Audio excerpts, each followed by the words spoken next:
Hi, my dear subscribers. Back on the cortisone, just a lower dose. I've increased my walking as from yesterday to get the circulation going, and I am again feeling much better. I honestly prefer the Energizer Bunny feeling because the abundance of energy also lifts my mood, and I'm off to bed earlier and get up earlier, and therefore I utilize my day much better. Anyway, I'm so grateful to two of the best doctors that I have come across in a long time for bringing me to where I am today. I kept it all very low key, but my health since last year, January, had been really dodgy.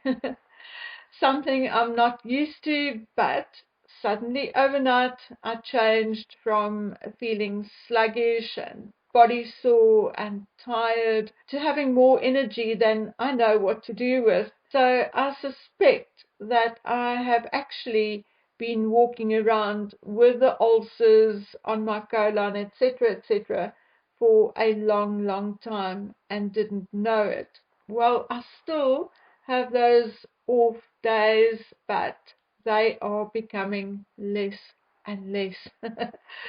Anyway, I sound like an old fogey now, always talking about my ailments, so let's stop it and move on. Okay, so I looked into the actual court case, the procedure, and the lead up to it, and I truly do not understand why this is actually being given the time of day. We spoke about Harry's allegations dating back to when he was dating Chelsea Davy and others, and that is a long time ago. I mean, he dated Chelsea Davy between 2004 and 2010. So, whatever infraction took place, it took place then, by now, at least 13 years ago. When we look at Liz Hurley's claims, those date back to when she was pregnant with her son, who is now 20 years old. As far as I know, the limit or statute for such privacy cases is about 6 years. Anyway, Harry did not pitch up for today's hearing, but Sadie Frost and David Furnish are in attendance.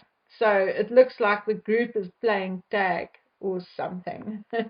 Anyway, dear old Harry, as we know, has a way with words. Okay, I'm not good at sarcasm.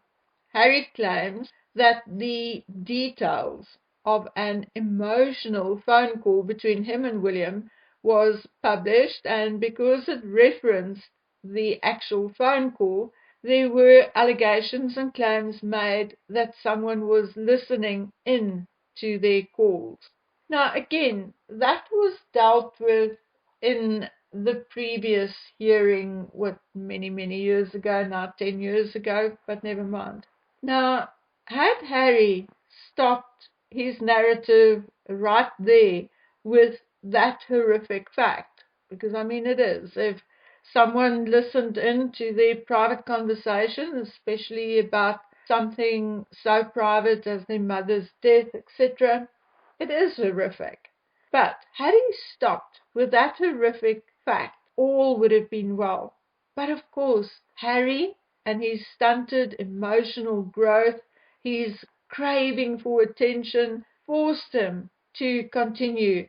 He alleges that the royal family did not tell him about possible phone hacking because they feared it might open a whole can of worms. Now, that is absolute BS, because when William discovered the phone hacking and he reported it and it led to the tribunal, Harry was actually part of that. He was definitely told about that. So it is absolute rubbish. And besides, I mean, why would the royal family or even the senior aides not tell Harry that he needs to be careful what he says because the phones may be hacked? Why wouldn't they? Why not? Of course they would. They do not want a scandal to erupt like it did with Tampon Gate. According to Harry, he only became aware that he could make a claim over potential invasions of his privacy in 2018. Now again, this is utter rubbish and an outright lie. In 2003, the Daily Mirror, after they published photographs of the Queen's breakfast table, after a photojournalist applied and got a job as a footman, the Queen sued the Daily Mirror. Okay? In 1995, Charles sued a former housekeeper, preventing her from publishing her memoirs. William and Kate sued a French magazine after they published topless photographs of Catherine taken while they were on holiday. Diana sued the Daily Mail and won after they published photographs of her exercising at a gym, and so on and so on. So on what planet did Harry reside if he, at the age of 34, which is what he was in 2018, did not know that he could sue a newspaper or anyone else for invasion of his privacy, after almost each and every one of his relatives have already done so? Oh, goodness. Or is Harry just plain dumb? Or was he woken up to the fact that he could do so by his overqualified suits lawyer, Meghan Markle? Of course, there's a possibility he's just talking plain shit. Anyway, Harry says that it was made clear to him that a member of the royal family does not go sit in a witness box. Okay, so I guess that was his ambition all his life, to go sit in a witness box. Oh my word. Anyway, Dimwit says that the royal family's strict no-comment policy was what caused the fact that the articles were not brought to his attention. Oh, shame. And I guess Harry also had no friends who could inform him, "Hey, bud, there's a dodgy article about you or your girlfriend on the front page of the Mail." Harry never, ever, ever had staff who could or would inform him, and he himself can't use the internet or read, I guess. Of course, it's all bullshit. Why should the royal family or a member of the royal family inform him of every headline, every little hidden paragraph? I mean, honestly. But of course it's all BS. Of course he's lying through his teeth. He's grabbing at straw, anything, just to blame the royal family, blame his father, blame his stepmother, blame everybody but himself. However, my dear friends, as I read through the load of garbage, it is clear that Harry pushes harder on the narrative that he lost Chelsea as a result of the press than anyone or anything else. Now, is that maybe where Harry's problems lie? Are we all wrong about Harry? Is Harry maybe pining for Chelsea and not pining for his mother per se? But he can't go around and say, "Oh, he's pining for Chelsea." No, no, no. He has to revert back to the old, tried and tested mommy narrative. So is he projecting his feelings onto the safer subject of his mother? Is all of this increased woke speak, this word salad, this escalating drug use, and all these things a sign of desperation of trying to escape from the real hurt. Chelsea is now married with a baby of her own, and for the very, very first time, she is really, honestly, and truly out of Harry's reach. It is done. There's no going back, no possibilities. It's just a thought, just an idea. We don't always know what's going on in someone else's head. So, is there a possibility that all this escalation of bad behavior and drug taking and is because Harry is going through a phase where he knows that perhaps the only person he's ever loved, the person who's been his best friend for so many years, is no longer available to him? It's a possibility. Anyway, although I'm not of the mindset that King Charles III is dodging Harry, and rather that he is indeed too busy. I mean, Harry now came to the United Kingdom at a time when his father was on his way to his first state visit. I mean, it just is what it is, okay?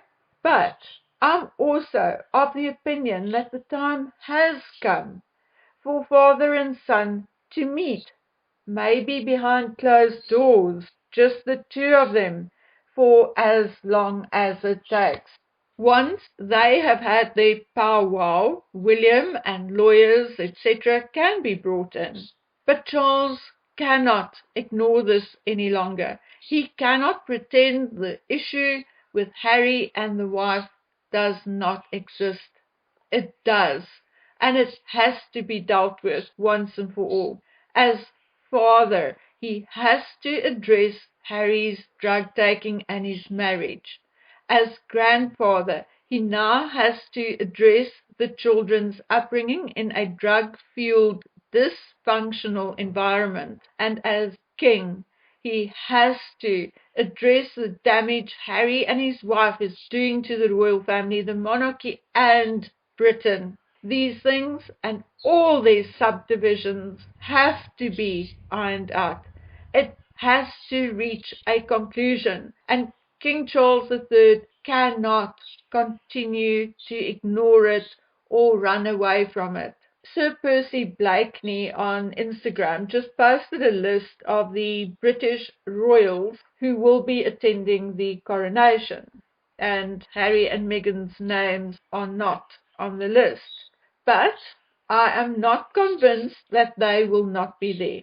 Maybe they are on the list of foreign dignitaries, or maybe, like I was told and like I told you, it will be kept quiet until the last minute for the sake of their safety and security. Obviously, they are hoping that it would minimize the number of people getting together to boo them or something like that. Although we may think it's all BS, it is as good an excuse as anything else.